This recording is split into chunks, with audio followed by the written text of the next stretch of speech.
leave at night and we have certain lights we leave on. Sometimes I come in the next morning and it's not the lights I left on that are on.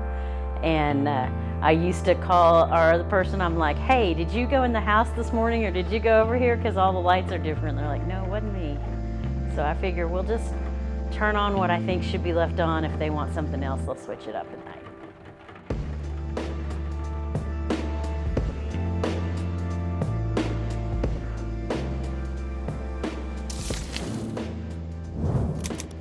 My name is Shelley Bierschank. I'm the Executive Director of Preservation Oklahoma, and we manage the Overholser Mansion. It's one of our programs.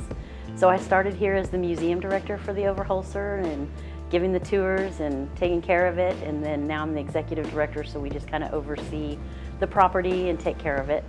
The Overholser Mansion was built by Henry and Anna Overholser in 1903. Henry was an early Oklahoma City resident. He was kind of considered the father of Oklahoma City. He helped, he came here during the land run, and he had some of the first wooden buildings downtown.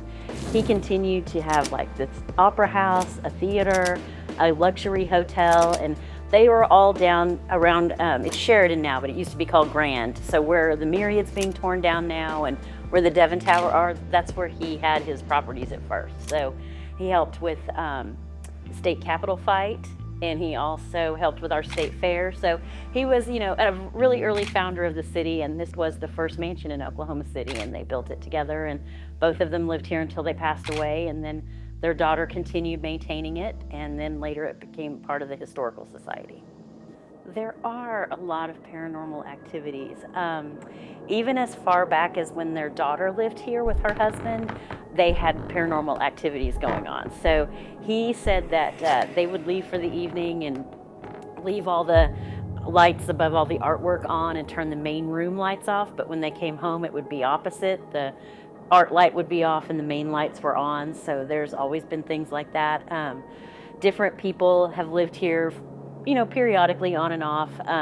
Senator Monroney and his wife lived here for a while, and she said that she saw Mrs. Overholser walk through this room one day. So, and we have, you know, investigators come all the time, and there's all kinds of activity that goes on around here, so.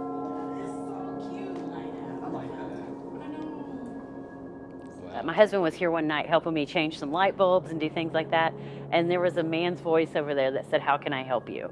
And nobody was here. I have the door locked because it was after hours, so I don't know who he was, but I just kept focusing. He's trying to help. It's good, all good. He's trying to help, but.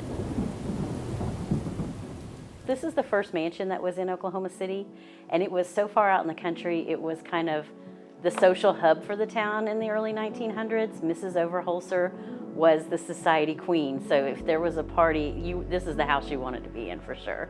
There are a lot of mansions and homes across the country that are part of tourism, but there are very few, like maybe 3, that are still furnished with all the original furnishing. A lot of those places are super beautiful and they just have to replenish the furniture from the time period, but this was actually their things. And in October we do History and Haunts, so that's kind of a rare time you get to come in here at night. We have paranormal groups that will set up on the 3rd floor and they'll show you their recordings. In Christmas, we try to deck this place out in a fitting it should be.